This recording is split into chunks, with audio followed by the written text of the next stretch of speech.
Jacob Kingston indulged in a sip of whiskey before reaching for his tablet. His wife's text notified him of another late night at work, leaving him to fend for dinner alone. Jacob, a man of meticulous habits, swiftly devised a plan. With the evening unexpectedly free, he resolved to relish a succulent cheeseburger, delve into a captivating book, and uncork a prized bottle of whiskey he had been saving for just such an occasion. As he savored the amber elixir, he set aside his tablet, pondering his circumstances with each sip. Over the past 6 months, Amanda, Jacob's wife of 6 years, had been logging numerous overtime hours. When they first tied the knot, they established a financial arrangement.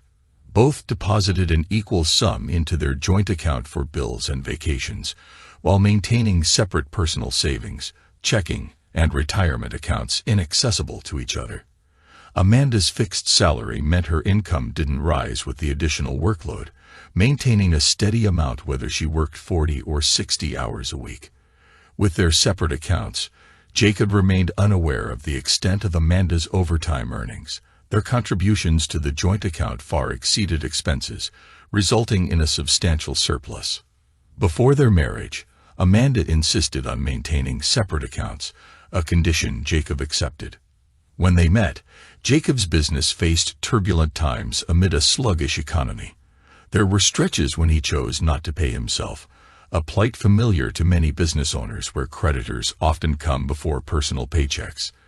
Despite financial strain, Jacob adamantly refused layoffs, dipping into his personal savings to uphold his commitment to job security. It was a relentless march forward, each day ending with closed shop doors and the weight of debt pressing harder upon him. Amanda, employed as a staff accountant at a Fortune 500 company, maintained a deliberate distance from Jacob's business affairs, fearing its potential collapse amid challenging times. Jacob, conscious of this concern, shielded Amanda from the financial strain by relying on his savings, sparing her any burdens. Though occasionally challenged to fulfill their joint account obligations, Jacob consistently contributed his share, trusting that the adversity would eventually subside. Jacob not only endured but flourished amidst adversity. Inheriting 3 auto repair shops from his father, he transformed them into a thriving chain of 12 locations within a few years, with plans to expand to 20 in the near future. Despite the profitability of his enterprise, Jacob opted for a modest salary, channeling the bulk of profits back into the business. Each location boasted top-of-the-line tire equipment capable of handling any wheel size, while state-of-the-art diagnostic tools enabled technicians to address virtually any vehicle issue from North American, Asian, and European manufacturers, except those from France. Despite their professional successes, cracks began to surface in Jacob and Amanda's marriage, casting a shadow over what should have been the happiest period of their lives. This was the second marriage for Jacob and Amanda. Jacob's first wife died under tragic circumstances. She was the only woman close to him, as his mother passed away when he was in middle school. It took Jacob several months to recover from Marie's death. His dad appointed an acting manager at the store Jacob ran, giving Jacob time to grieve for the wife and children he would never have. Jacob might never have recovered if his father hadn't suffered a fatal heart attack one night while driving home from his office store. It made Jacob forget his pain and focus on business. People's livelihoods depended on it. As Jacob strolled past, a mechanic apprentice recklessly removed the radiator cap, resulting in scalding antifreeze splashing onto Jacob's chest, leading to an emergency room visit. The bustling waiting area teemed with the typical mix of visitors found in any city. Despite his unfortunate appearance, drenched in a greenish fluid with a faintly sweet yet unpleasant odor, Jacob seemed unassuming as he occupied an empty seat. A tall, attractive brunette, nursing a hop and a limp, made her way toward Jacob and settled into the vacant seat beside him. With the ER packed, both Jacob and the brunette, Amanda, knew they were in for a lengthy wait. As they exchanged tales of their injuries, Amanda had twisted her ankle during an after-work run. They also shared snippets of their lives. An instant connection sparked between them, leading Jacob to boldly invite Amanda to dinner, an invitation she eagerly accepted. Their chemistry was palpable, quickly solidifying into a relationship. Amanda, scared by her previous marriage marred by emotional abuse and infidelity, made it clear from their first date that she had no tolerance for cheating. Despite this, their bond deepened, culminating in marriage 15 months after their initial meeting. As Jacob sipped his whiskey, he couldn't help but reflect on his marriage. The old joke rang in his mind. "We've had a happy marriage for 5 years. Unfortunately, we got married 6 years ago." In the early years, Jacob and Amanda reveled in ecstatic happiness. They laughed, danced, and shared intimate moments frequently, their connection seemingly unbreakable. However, challenges arose after Amanda completed her MBA and transitioned to a new role as an accountant in a Fortune 500 corporation. Jacob wholeheartedly supported her career aspirations, desiring nothing but happiness and success for his wife. As the retirement of a senior vice president loomed, Amanda eyed the opportunity for a promotion, with her senior director's impending promotion leaving a vacant position. Confident in her abilities, she set out to demonstrate her enthusiasm for the role. Over time, Jacob noticed a change in Amanda's behavior. Kendall, the senior director, grew increasingly curt with Jacob, seemingly finding fault in everything he did. Amanda, too, began to show disdain for Jacob's profession, reducing him to nothing more than a mere mechanic, a grease monkey in her eyes. Their conversations became laced with disrespect, and Amanda's constant frustration and anger towards Jacob became a toxic element in their marriage. To avoid him, Amanda buried herself in overtime work, and even when at home, she was glued to her phone, texting incessantly. Jacob grew to resent Amanda's phone, which seemed to consume her attention. She guarded it fiercely, concealing her messages and laughing at them in secrecy. It became routine for her to sleep with the phone tucked under her pillow. Then the situation took a dark turn, descending into violence. Amanda's temper was a long-standing trait, often manifesting itself in harsh remarks and barbs. When she lost her temper, she quickly calmed down and made amends, and when Jacob was the object of her anger, her remorse led to a wonderful night of reconciliation. But Jacob began to notice a disturbing trend. Amanda's outbursts were becoming more frequent and intense, and the intimacy that had made her temper more tolerable seemed to be waning.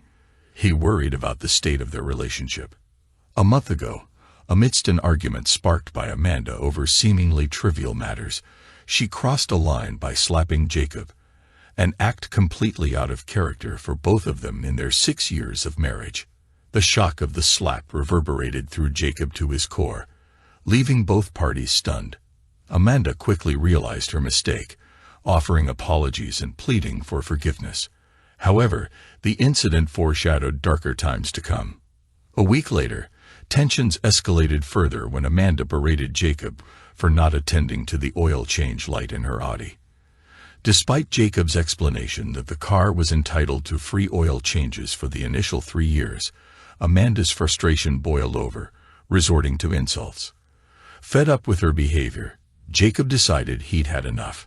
He confronted Amanda, expressing his disapproval of her choice to purchase the expensive and unreliable German car, reminding her that its maintenance was her responsibility. Amanda's reaction was explosive. She grabbed her coffee cup and hurled it at Jacob, narrowly missing him as he dodged the projectile. Shocked by her aggression, Jacob stared at Amanda in disbelief, met with her cold, emotionless gaze as she turned and walked away without a word. Jacob took a sip of his whiskey as he heard the garage door announce Amanda's arrival. With a swift movement, he picked up his cell phone and sent out both a text and an email he had prepared earlier. They were duplicates, destined for the same recipient and carrying identical information. For Jacob, redundancy was a fundamental principle. As the lyrics of Tennessee Ernie Ford's song echoed in his mind, he believed in the wisdom of backup plans. If the right one don't get you, then the left one will. As Amanda passed through the living room, her gaze fell upon Jacob, lounging comfortably in his armchair with a glass of whiskey in hand. "I'm going to change, and then we need to discuss some unusual activity on the joint account," Amanda announced without waiting for Jacob's response before disappearing into the bedroom. Minutes later, the sound of the shower filled the air. Both Jacob and Amanda had set up notifications on their banking apps to alert them of any irregularities. Jacob had received the same alerts that now seemed to be causing Amanda concern. With a sigh, he set aside his iPad and took a sip of whiskey, awaiting Amanda's return. 15 minutes later, Amanda emerged from the bedroom, dressed in black yoga pants and a white midriff-bearing t-shirt, her hair still damp from the shower. Despite the absence of makeup, she exuded a stunning beauty, her slender, athletic frame captivating Jacob's attention as she settled onto the sofa opposite him. "Do you know about these deductions from the joint account?"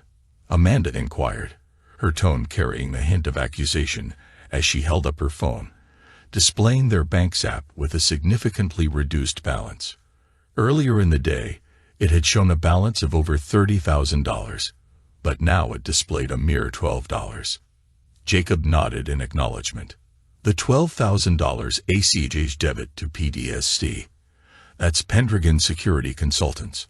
I hired them to surveil you for a month and document your affair with your boss, and the $18,000 ACH to SKD.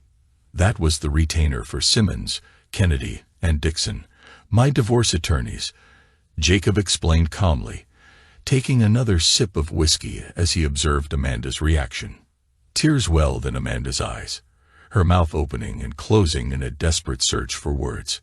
Her face flushed with emotion, cycling through fear, sadness, and anger, leaving her momentarily speechless. Jacob observed her turmoil, witnessing the rapid shift of emotions, but it wasn't until he reached for his whiskey glass that Amanda seemed to gather her thoughts and find her voice. "It didn't mean anything," Amanda finally spoke, her words tinged with desperation. "I just got carried away, but I can end it now. I don't want a divorce. Weren't you the one who said she had zero tolerance for cheaters? What does that mean to you?" Jacob countered. "If you ever cheated on me, I would divorce you," Amanda replied, her hands clenched in her lap, her gaze fixed downwards. "That sounds like a prudent stance," Jacob remarked dryly. "I don't want a divorce," Amanda reiterated. "What did you expect would happen when I found out?" Jacob pressed. "I didn't think you would find out," Amanda admitted, her honesty cutting through the tension. "I thought it would end, and we could go back to normal." "And what about the disrespect? The anger? Was I just supposed to overlook that?" Jacob challenged. "I never disrespected you, and there was no abuse," Amanda protested, her voice rising slightly in defense. "You were in our bed with him?" Jacob questioned, his tone firm. Amanda gasped, her face draining of color. "Yes," she admitted softly, "but I didn't mean to disrespect you." "Well, that's just great. As long as you didn't intend to disrespect me, then I suppose it's all forgiven," Jacob retorted, his tone laced with simmering anger. "You slept with your lover in our bed, in our home, and you don't see how that was disrespectful to me. And you claim there wasn't any abuse," Jacob scoffed incredulously. "You slapped me and hurled a coffee cup at my head. That's textbook abuse. We can move past this." "I don't want a divorce," Amanda insisted, her voice tinged with urgency. "We can seek help from a marriage counselor," her voice tinged with urgency. "We can seek help from a marriage counselor." Jacob shook his head resolutely. "Our marriage wasn't the issue. Your infidelity was. Counseling is necessary, but not to salvage our marriage. You need to address whatever issues led you to cheat. If your boyfriend were available, you'd be out the door in a heartbeat. I'm not your backup plan." "I don't want a divorce," Amanda repeated adamantly. "You'll change your mind," Jacob remarked wryly. Throughout their conversation, Amanda's phone had been buzzing incessantly with notifications, which she had been ignoring in favor of pleading her case to Jacob. As another call came in, she sighed in annoyance, prompting Jacob to gesture towards her phone. "You might want to take that," he suggested. Amanda rose from the sofa and retreated to the bed. Jacob shook his head, chuckling softly. It was surreal to witness the convoluted rationale of cheaters, even more so when it came from his own wife. "This is a private matter between you and me. You had no business meddling in their marriage." Amanda's face glowed crimson with rage. "Your boyfriend didn't hesitate to interfere in my marriage, so I had no qualms about interfering in his. If he's cheating on her with a coworker who knows how many other women he's involved with, she needs to protect herself and get tested for STIs," Jacob retorted. "He's not like that. He's clean," Amanda retorted defensively. "Since the first thing you do when you get home after a late day at work is take a shower, I'm assuming you're sleeping with him without protection. You should get tested too. I got tested for my own peace of mind, even though you and I haven't had anything since you started your affair," Jacob stated. Amanda stared at her husband in disbelief. He had been aware of her affair for months and had quietly orchestrated his response, all the while maintaining a facade of normalcy. Who was this man she thought she knew? "You're just seeking revenge. You're pathetic," Amanda spat out, her voice tinged with disbelief. Once again, Jacob couldn't help but notice the constant buzzing of her phone, ignored amidst her barrage of insults. As she momentarily paused, her phone began to ring. "You might want to take that call," Jacob suggested calmly, taking another sip of whiskey. Without a word, Amanda stormed towards the bedroom to answer her phone, leaving Jacob to his own devices. Seizing the opportunity, Jacob swiftly made a call on his iPhone, murmuring into the receiver before activating the recording app. Placing the phone strategically against the lamp on the end table, he ensured that the conversation would be captured on video, while keeping the line open for the other party to hear. It wasn't long before Amanda stormed back into the living room, her face contorted with rage. "You posted this on Facebook," she bellowed, her voice echoing through the room. "And you tagged all my family and friends. You even tagged Pastor Derek." Jacob remained composed, nodding in affirmation. "Yes, but I also shared it on LinkedIn, ensuring all your professional connections could see it too." Amanda's frustration and anger boiled over, manifesting in a piercing scream before she hurled her cell phone at Jacob's head. Anticipating the impact, he instinctively shut his eyes, bracing himself for the blow. The collision was far more intense than he had imagined, nearly causing him to lose consciousness as the foam struck his forehead. Despite the shock, he managed to retain his composure. He knew she was going to do something about it, and not answering her was one of the hardest things he'd ever had to do. Amanda lunged across the gap between them, raining blows upon Jacob's face. A punch to the nose caused his vision to blur momentarily. Eventually, he could no longer restrain himself and instinctively shielded his face with his arms as Amanda relentlessly assaulted him.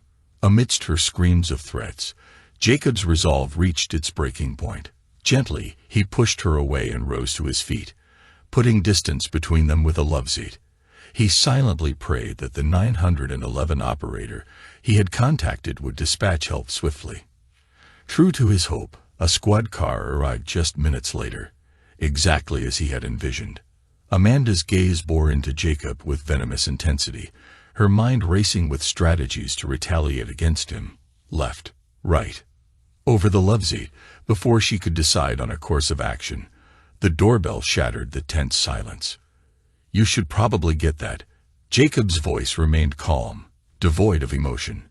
Amanda's nostrils flared, her eyes narrowing as she locked eyes with Jacob for a moment. With a sharp pivot, she marched towards the front door. Flinging it open, Amanda found herself face to face with two police officers. Confusion mingled with anger as she engaged in a heated exchange with the officers, shooting accusatory glances back at Jacob between sentences. Though their conversation was too distant for Jacob to decipher, Amanda's animated gestures and pointed finger left little to the imagination. Eventually, she stepped aside to allow the officers entry into their home, one of them making their way towards Jacob. "Mr. Kingston, I'm Patrolman Peter, and my partner is Patrolman Terry. Your wife mentioned that there's been violence tonight. Can you tell me what's going on? Did you lay a hand on her?" Patrolman Peter inquired. Shaking his head, Jacob denied the accusation. "I confronted my wife about her affair, and she attacked me," he explained, gesturing towards his face, where he could feel the sting of the blow from the thrown cell phone and the split lip. "I'm the one who called 911. She's been getting increasingly violent lately. A month ago, she slapped me, and then a week later, she threw a coffee cup at my head. It narrowly missed, but if it had hit, I would have ended up in the emergency room. I have a recording of tonight's confrontation. Would you like to see it?" Patrolman Peter's expression shifted, clearly interested in viewing the evidence. Jacob performed a series of taps on his iPhone before handing it over to Patrolman Peter. With furrowed brows, the officer watched the video in silence, his expression shifting as he observed Amanda's aggressive actions towards Jacob. Turning back to Jacob, Patrolman Peter regarded him skeptically. "It seems there was some conversation before the recording. Did anything said escalate the situation?" Jacob shrugged. "She found out I had hired a private investigator to tail her for a month, and that I shared the findings with her affair partner's wife. Needless to say, she wasn't pleased." The officer chuckled. "You don't do things by halves, do you? As the saying goes, I light my path forward by the light of the fires of the bridges burning behind me." Jacob replied dryly. "Fair enough," Patrolman Peter said with a shake of his head, a smile playing on his lips. Exiting briefly to confer with his partner, they reviewed the situation. Returning, they seemed to have reached a conclusion.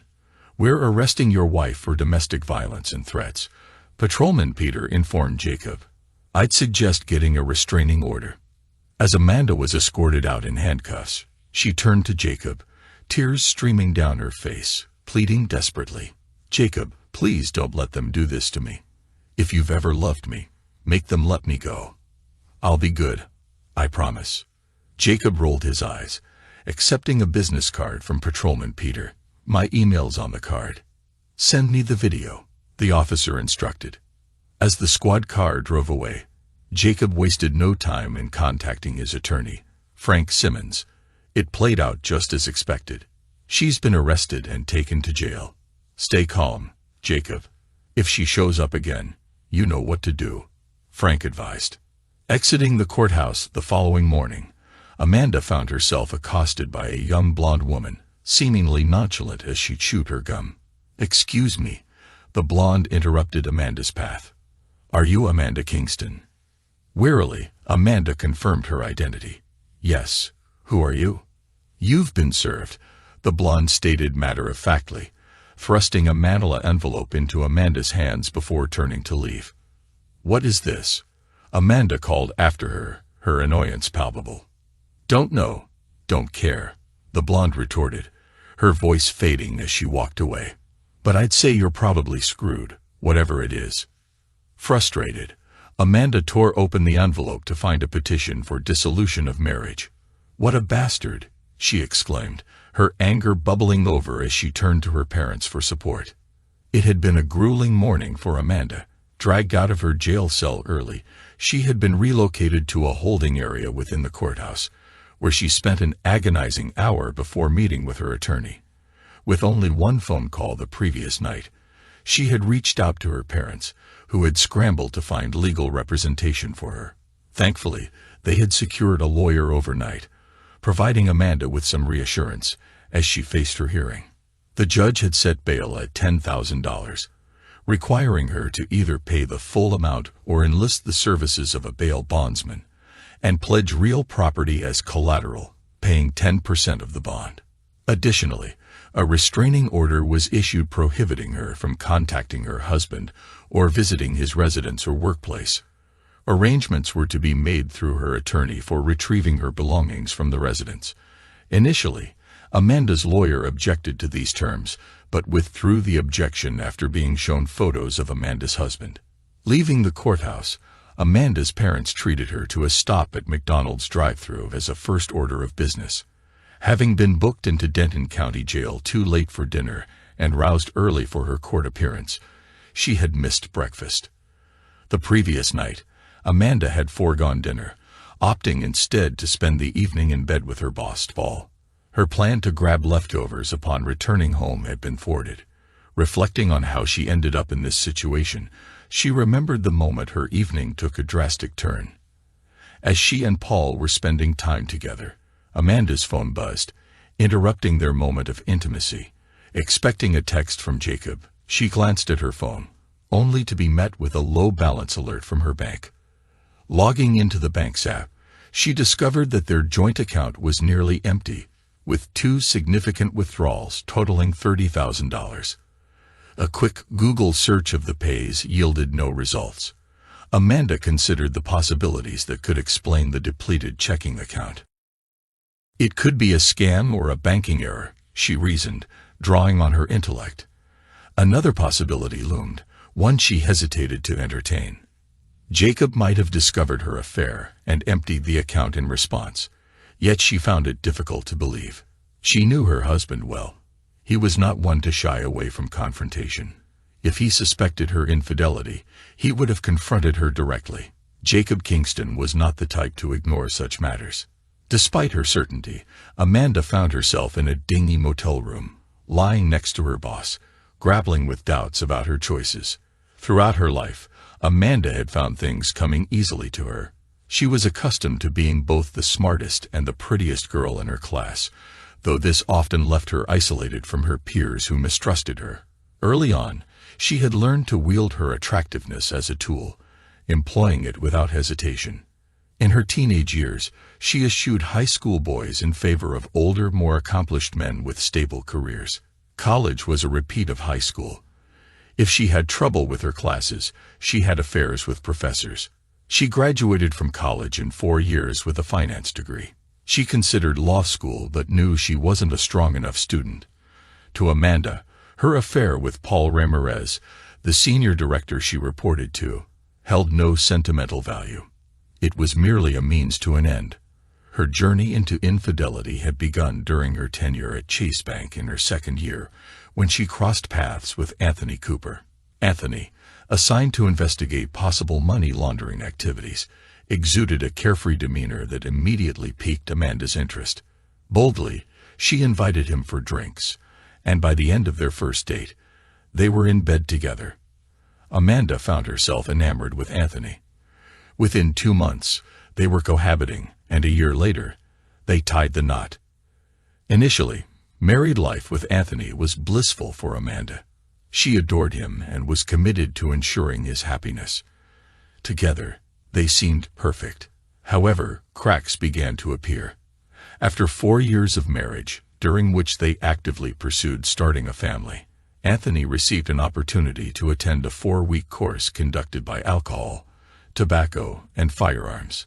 Although his absence would be temporary, Amanda understood the career benefits and encouraged him to seize the opportunity.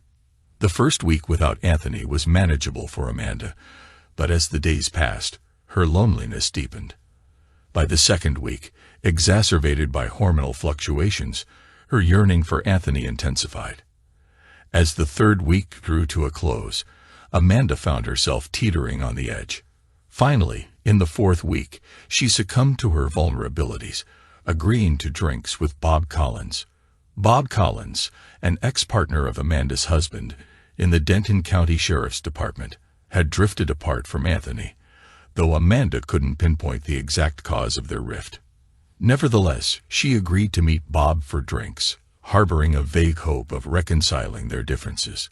Besides, Bob's charm and her own loneliness made the invitation appealing. What harm could it do? Meanwhile, Anthony had excelled in the ADF class, emerging as the top performer. As the final week approached, his stellar performance afforded him the opportunity to take the exam early. Passing would grant him an early departure. Failing would mean remaining until the class concluded. Following his success, Anthony wasted no time in catching a flight back home to surprise his wife. Arriving in the early hours of the morning, he was dropped off by an Uber, greeted by the sight of Bob's car parked in their driveway. A surge of apprehension gripped Anthony as he entered their darkened home, leaving his suitcase by the door as he tiptoed towards the bedroom. The room basked in the soft glow emanating from the master bathroom. Anthony retrieved his phone and commenced filming the slumbering couple. After capturing 30 seconds of footage, he snapped a few pictures before stashing the device away. Sauntering over to Bob's side of the bed, he delivered an impish slap. The scream that came out of Bob's mouth woke Amanda from her sleep. When she awoke, she was startled and disoriented. She saw Bob crying and holding his cheek with both hands. Her husband was standing over them, but for a moment her brain couldn't comprehend what was happening. Then everything fell into place. Amanda's expression morphed from shock to terror as she processed the gravity of the situation. Her soon-to-be ex-husband's rage was palpable as he issued his ultimatum. "I'll return at 3 to collect my belongings. I expect you to be gone by then." Anthony's voice seethed with anger. "If I find you here, I won't be accountable for my actions. You're not worth jeopardizing my job or freedom." With a firm grip, Anthony seized Bob by the hair, forcing their eyes to meet. His words dripped with contempt. "You're despicable. I'll ensure your wife and HR see the video. Consider your career and marriage over." A final blow to Bob's nose left it bleeding as Anthony stormed out, leaving Amanda behind.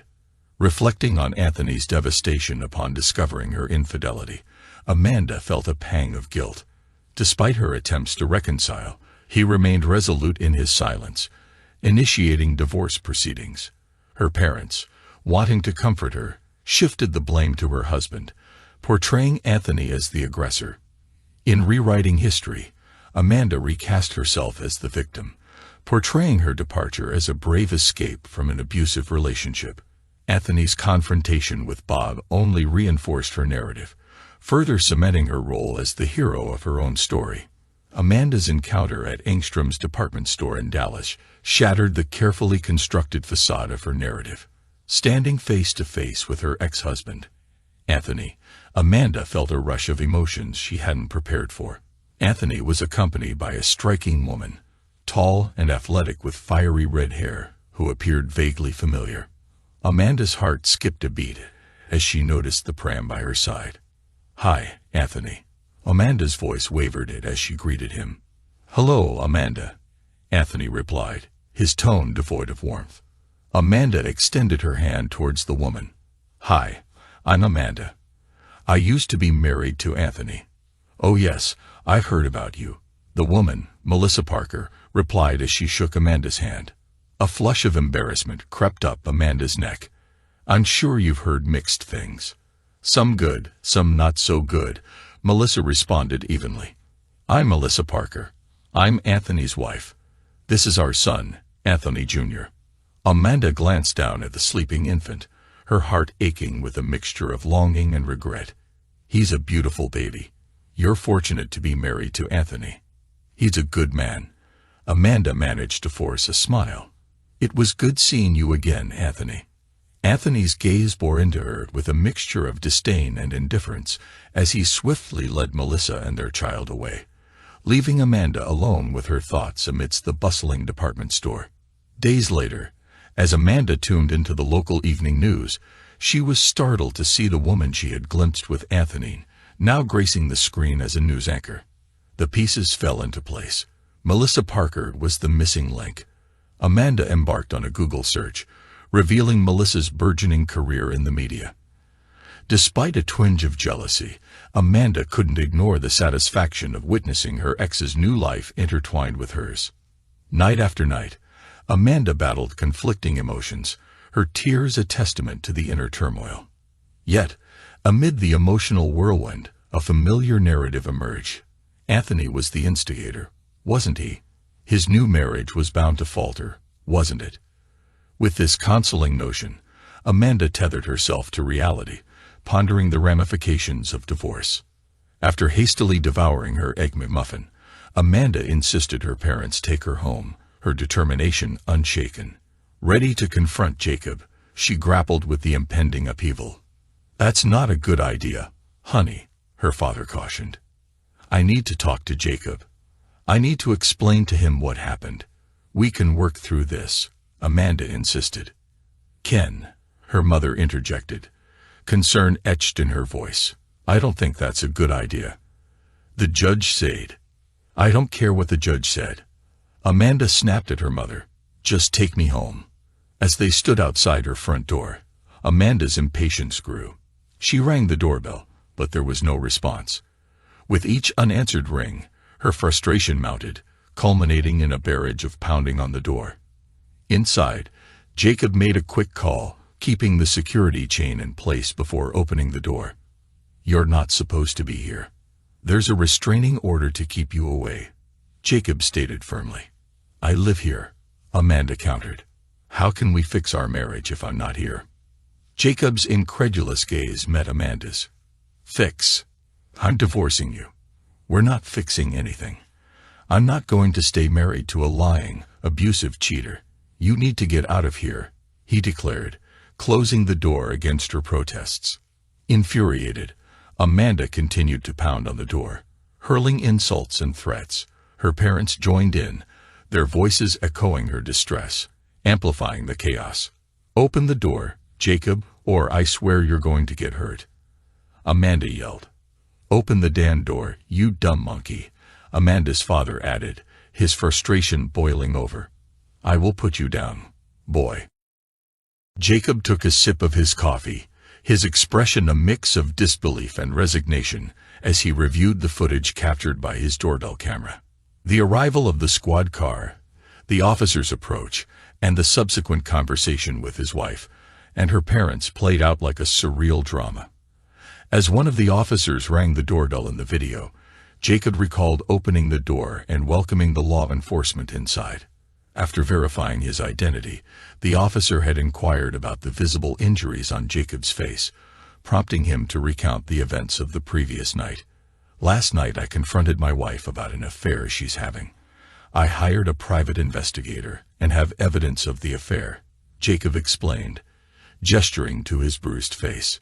During the confrontation, she became violent and attacked me. Jacob handed the officer a copy of the restraining order issued against his wife, which barred her from returning to their residence.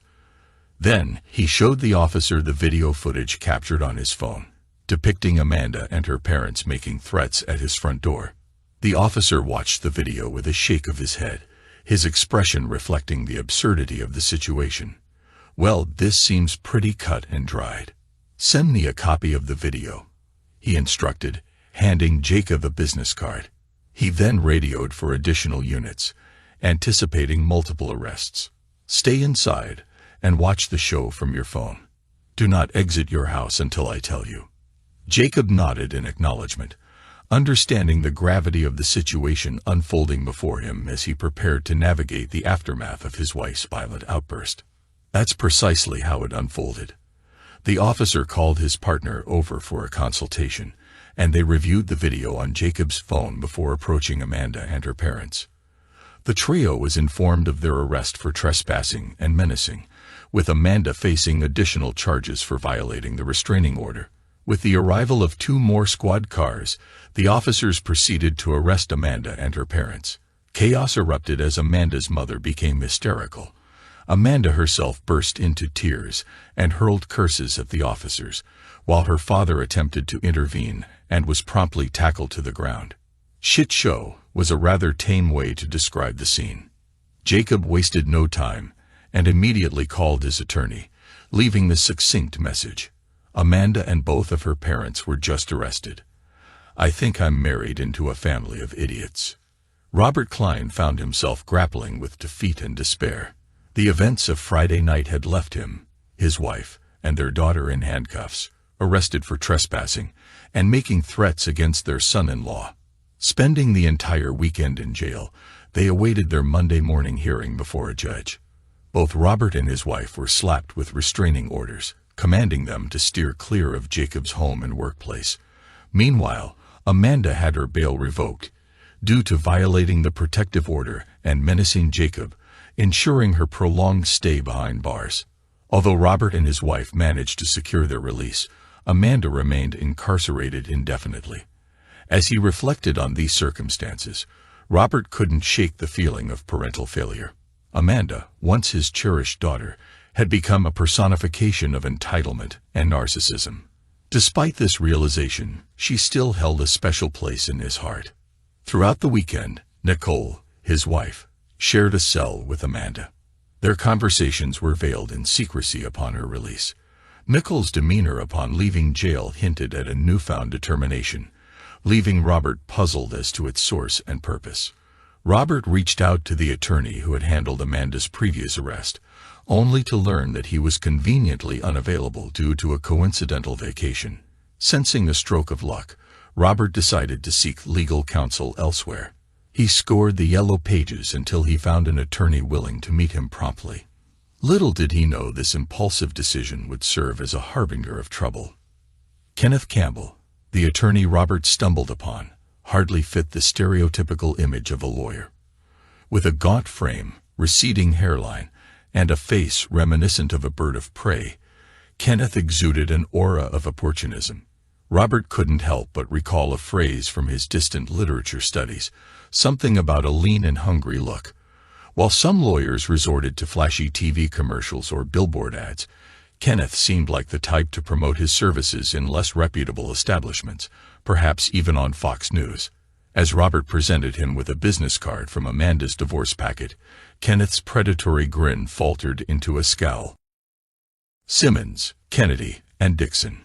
This unexpected twist left Kenneth visibly displeased, prompting Robert to wonder what he had gotten himself into. "So, your son-in-law's more of a tycoon than a grease monkey," Kenneth remarked, skepticism tainting his tone. Robert nodded. "Exactly. He's got a whole empire of auto shops. Doubt he gets his hands dirty."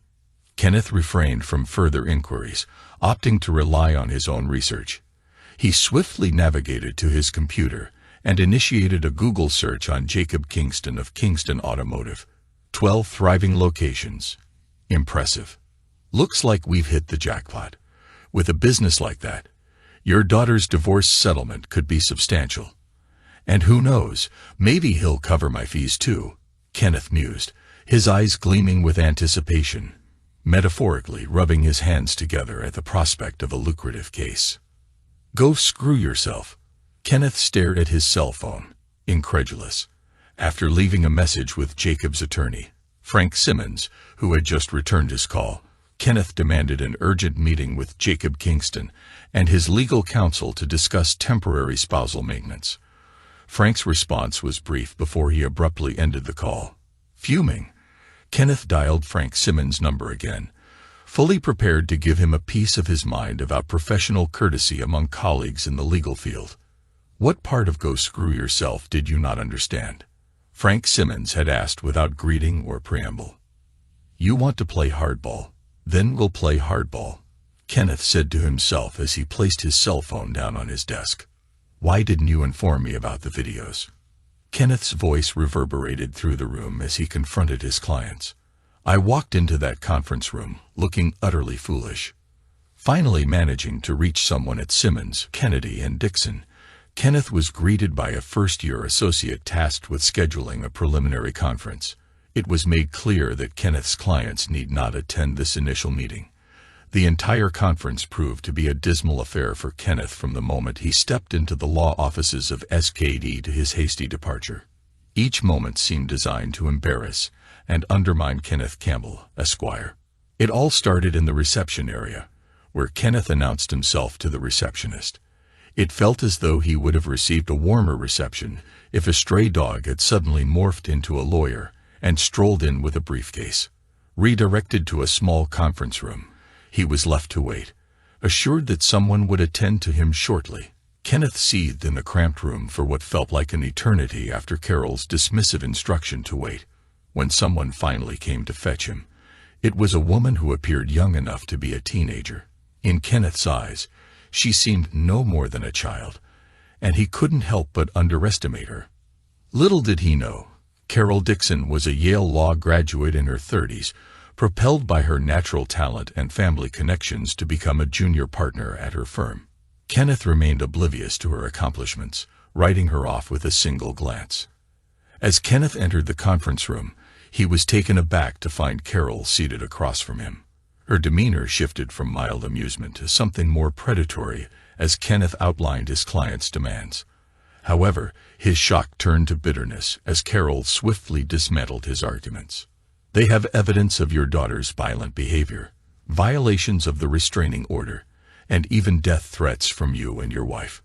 Not to mention the prenuptial agreement you conveniently forgot to mention," Carol stated coolly. Kenneth felt his pride wounded by Carol's words. The entire ordeal had been a humiliating blow to his ego, and he couldn't contain his frustration. "You've made me look like a rookie, not a seasoned lawyer with 30 years of experience," he snapped. With a steely resolve, Carol delivered her verdict. "I'm terminating our representation of you. Find another lawyer to handle your mess, and here's my invoice for the time wasted. Now get out of my office." Kenneth stormed out, seething with anger and humiliation, realizing he had underestimated Carol Dixon to his own detriment. Amanda and her parents sat across from Jacob in the conference room, their expressions filled with resentment. Amanda had meticulously dressed herself, hoping to showcase what Jacob would be losing. But Jacob remained calmly indifferent, unfazed by her attempts to elicit regret for their impending divorce. The terms of the divorce were straightforward. There wasn't much to divide. They agreed to retain their respective possessions brought into the marriage.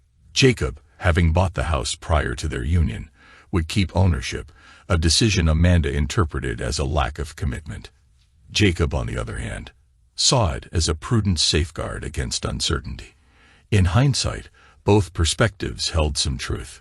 As part of the settlement, Jacob insisted on the return of Amanda's wedding set, and in return, he handed over his own ring. Amanda placed her rings in an envelope and passed it to Jacob, who simply removed his ring and pushed it across the table to her. Throughout the meeting, his ring sat untouched, a silent testament to the finality of their decision. As they stood, the weight of finality hung heavy in the air. Jacob felt compelled to ask Amanda the question that had lingered in his mind. "Why, Amanda? We had a good life together. I thought we loved each other. Why throw it all away for a fleeting affair?" Amanda's sigh carried the weight of uncertainty as she met Jacob's gaze. "I wish I had a clear answer for you. Maybe it was boredom, restlessness, ambition, perhaps a blend of all three. What can I say? Do I regret betraying you? I regret the consequences, not the act itself. It's a part of who I am, but you were a good husband. I just wasn't a good wife. And maybe I never will be to anyone." Jacob nodded, her words confirming what he had suspected all along. Gathering her belongings, Amanda turned to leave, but Jacob's voice stopped her in her tracks. "Amanda." She turned back to him, meeting his gaze as he gestured to his wedding ring, still resting on the table. "You should probably take that."